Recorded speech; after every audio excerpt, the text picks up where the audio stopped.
मेरे प्यारे पंछी, कैसे हो सारे के सारे। तो आज बात करने वाले गवर्नमेंट पॉलिटेक्निक एंट्रेंस एग्जाम के बारे में। अगर अभी तक आपने कुछ नहीं पढ़ा है, पॉलिटेक्निक एंट्रेंस एग्जाम के लिए आपने कुछ नहीं पढ़ा है, तो आपको समझ नहीं आ रहा है कि पास भी होगे या नहीं होगे, क्या होगा, कि किस तरीके से पेपर दे के आएंगे हम, हमारा क्लियर होगा या नहीं होगा। तो मैंने जब एंट्रेंस एग्जाम दिया था, तो मैंने बिल्कुल भी नहीं पढ़ा था।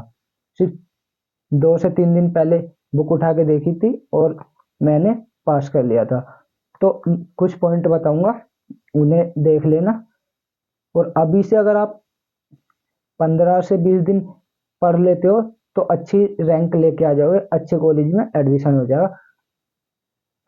तो चलिए हम बात करते हैं। सबसे पहले हम बात करते हैं कि पॉलिटेक्निक एंट्रेंस एग्जाम जो होता है, ये हार्ड आता है या आसान आता है। हार्ड होगा या नॉर्मल होगा, किस टाइप का होगा। तो सबसे पहले हम बात करते हैं आसान या कठिन। अब देखो, जिन बच्चों ने 10th और 12th में अच्छे से पढ़ा है, बहुत अच्छे से पढ़ रखा है, 10th 12th 11th, इसको बहुत अच्छे से पढ़ रखा है, तो उनके लिए तो ना कठिन तो होगा नहीं, बिल्कुल भी उनके लिए कठिन नहीं है, बहुत आसान होगा उनके लिए। अगर आपने 10th और 12th का अच्छे से पढ़ा है, तो बहुत आसान होने वाला है। और आपने अगर 10th और 12th में नॉर्मल भी पढ़ा है, तो आपके लिए तब भी कठिन नहीं होगा, बस थोड़ा सा हार्ड लग सकता है, लेकिन ज़्यादा हार्ड नहीं होगा। क्योंकि पॉलिटेक्निक एंट्रेंस एग्जाम जो आता है, वो ज़्यादा हार्ड नहीं आता है, 10th और 12th के बेस पे आता है। तो आप आराम से अगर अब भी तैयारी करने लगोगे, तो अब भी क्लियर कर लोगे। क्योंकि ना तो ज़्यादा हार्ड आता है, ना ज़्यादा नॉर्मल आता है, बीच का आता है। आप अभी भी तैयारी करने लगोगे तो आराम से क्लियर कर सकते हो। अब बात करते हैं सेकंड पॉइंट।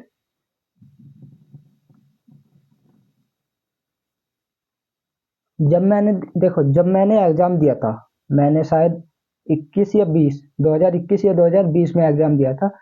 तब क्या था कि नेगेटिव मार्किंग होती थी, लेकिन अब क्या है, नेगेटिव मार्किंग ये हटा दी गई है। इस बार जो 2024 में एग्जाम होने वाला है अभी, उसमें नेगेटिव मार्किंग नहीं है। तो आपको यहाँ पे भी थोड़ा सा फायदा हो जाएगा। अगर आप तुक्के से भी लगाते हो, तो आपका नंबर नहीं कटेगा। लेकिन ऐसा नहीं कि कुछ पढ़ के ही ना जाओ, सभी में तुक्के से टिक कर दो, ऐसा बिल्कुल नहीं करना है। जो आपको लग रहा है कि हाँ, ये मैंने कहीं पे पढ़ा है, मुझे याद आ रहा है, तो उसको आप टिक लगा सकते हो, लेकिन सभी को तुक्के से नहीं लगाना है। दूसरा पॉइंट। अब तीसरा पॉइंट बात करते हैं हम, क्वेश्चन। क्वेश्चन किस तरीके का क्वेश्चन आएगा, क्वेश्चन ज्यादा हार्ड आएगा या ज्यादा नॉर्मल आएगा। अगर आपके पास एंट्रेंस एग्जाम के लिए बुक होगी, क्वेश्चन जो आएगा एमसीक्यू टाइप आएगा। एक तो आपको पता होगा एमसीक्यू क्वेश्चन आने वाले हैं। एमसीक्यू अगर नहीं पता है कि क्या होता है, तो एमसीक्यू जो होगा आपका बहु विकल्प बोलते हैं, कि बहु विकल्प पे क्वेश्चन आएगा। तो उसमें आपको क्या करना होगा, 4 ऑप्शन देगा आपको, फर्स्ट, सेकंड, थर्ड और फोर्थ। आपको क्वेश्चन दिया हो, कोई भी एक क्वेश्चन दिया है, उसका आपको 4 पॉइंट देगा, 4 ऑप्शन देगा। जो भी आपको सही लग रहा है, आपने सॉल्व किया सही लग रहा है, उसको आप, मान लो सेकंड क्वेश्चन सही है, तो आपको एक सीट मिलेगी, उसमें आपको ब्रैकेट भरना होता था। लेकिन अब क्या है कि अब होता है ऑनलाइन एग्जाम, पहले होता था ऑफलाइन। कुछ 2-3 साल से ऑफलाइन ऑनलाइन होने लगा है। तो आपको कंप्यूटर स्क्रीन पे इधर साइड में क्वेश्चन मिलेंगे, और इधर साइड में आपको ऑप्शनों को राइट, जो भी आपका ऑप्शन सही लगेगा आपको, वो मिलेंगे। ठीक है, तो आपको कोई भी जो आपको सही लगेगा वो एक सेलेक्ट करना है। क्वेश्चन जो होता है वो ज्यादा हार्ड भी नहीं होता है, छोटे छोटे क्वेश्चन होंगे, ज्यादा लंबे भी क्वेश्चन नहीं होंगे कि आपको पढ़ने में ही टाइम निकल जाए। 1-2 क्वेश्चन होगा जो आपको भटका सकता है, लेकिन आपको समझ के पढ़ना है, बस क्वेश्चन को थोड़ा घुमा फिरा के देगा कि आपको अगर आपको पढ़ने क्वेश्चन को समझने की क्षमता है, आप समझ रहे हो क्वेश्चन को, तो आप आराम से निकाल दोगे।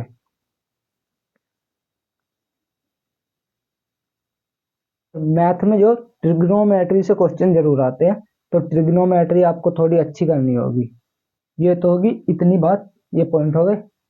अब मैं बात करते कि मैंने जो बिना पढ़े दिया था एग्जाम, मैंने पढ़ा नहीं था एंट्रेंस के लिए बिल्कुल भी, तो मैंने कैसे किया था, तो उसके लिए हम बात करते हैं। देखो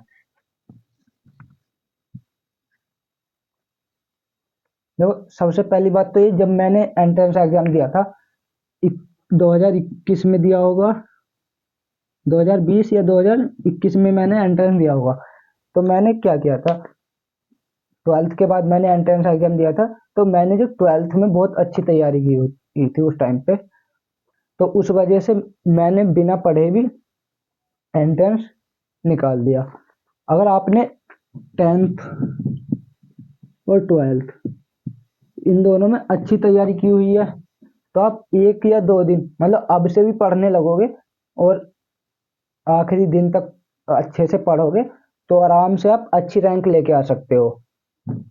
और आपने अगर टेंथ और ट्वेल्थ में अच्छी तैयारी नहीं की है, मतलब एवरेज तैयारी की है, तो आपको बस थोड़ा सा ज़्यादा एफर्ट लगाना पड़ेगा, तो आप निकाल सकते हो।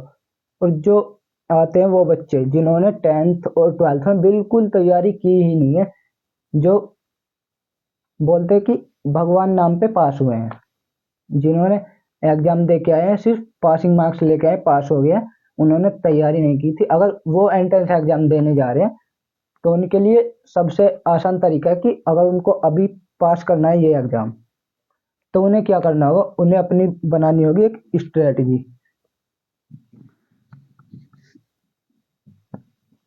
आपने बिल्कुल पढ़ाई नहीं है टेंथ ट्वेल्थ में, ऐसे ही नॉर्मल पासिंग मार्क्स लेके आ गए हो, पढ़ने का मन नहीं करता है और एंट्रेंस एग्जाम निकालना चाहते हैं, तो उनके लिए क्या है, उनको बनाना पड़ेगा अपना टाइम टेबल।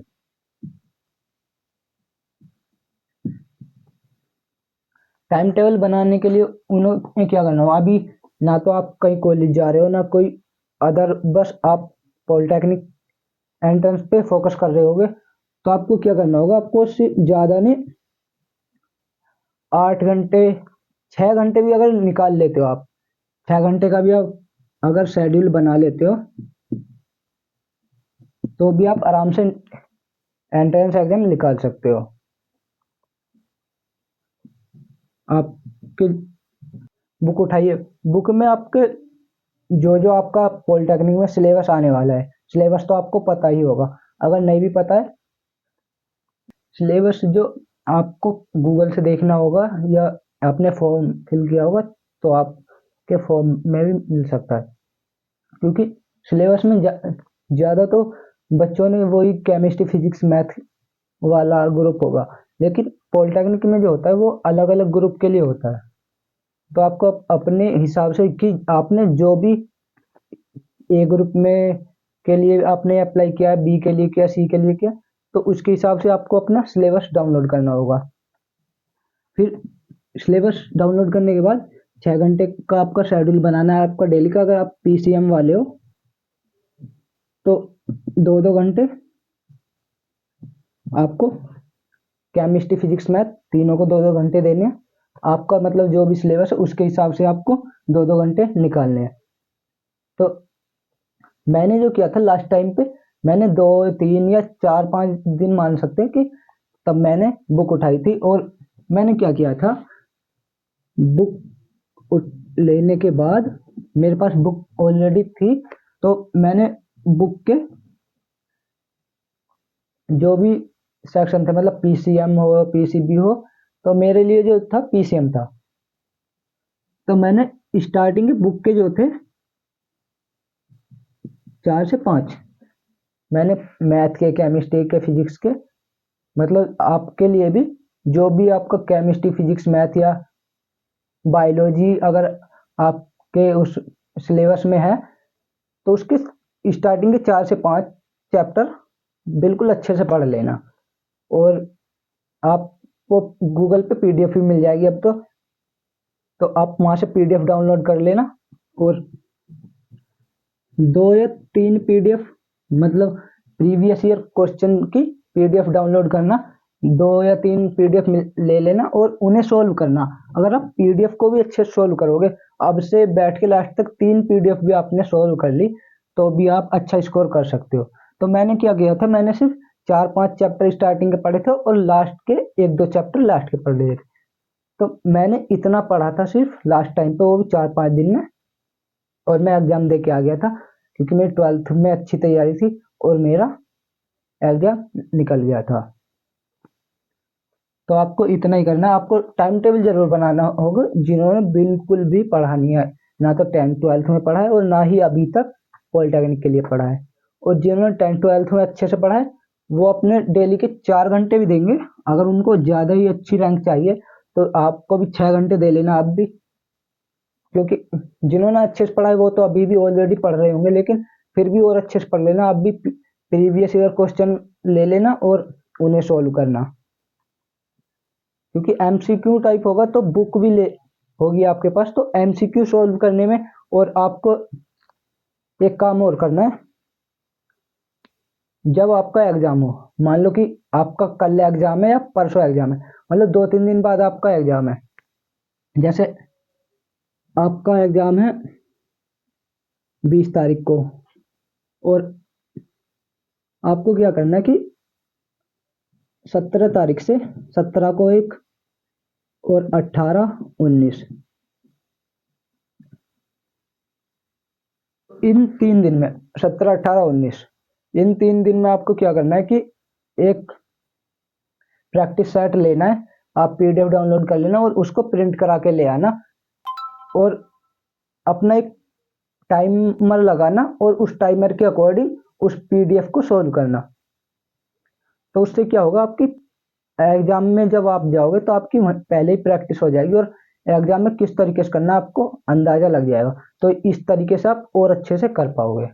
तो ये आपको कुछ पॉइंट हैं। आपको बुक के 4-5 चैप्टर भी अगर आप अच्छे से पढ़ लेते हो, बिल्कुल अच्छे से पढ़ने हैं, और फॉर्मूले ये जो है उन पे थोड़ा ध्यान दे लेना, तो आप आराम से क्लियर कर सकते हो। और अगर कोई और डाउट हो तो आप हमें कमेंट सेक्शन में पूछ सकते हैं। और एक बात कि अब वैसे भी ज़्यादा टाइम नहीं बचा है, तो आपको किसी का कोर्स परचेस भी करने की जरूरत नहीं, आप यूट्यूब से भी पढ़ सकते हो। कि आपको लग रहा है कि हम पढ़ ही नहीं पा रहे हैं, हमें कोर्स परचेस करना चाहिए, तो आपको करने की भी जरूरत नहीं पड़ेगी। यूट्यूब पे आपको बहुत डाटा मिल जाएगा पॉलिटेक्निक एंट्रेंस के लिए, तो आप वहाँ से पढ़ सकते हैं, कोर्स भी परचेस करना नहीं पड़ेगा। तो ये वीडियो यहीं पर खत्म होती है। तो अगर वीडियो पसंद आई है तो वीडियो को लाइक कर देना और चैनल को सब्सक्राइब कर देना। तो मिलते हैं अगली वीडियो में, तब तक के लिए बाय बाय।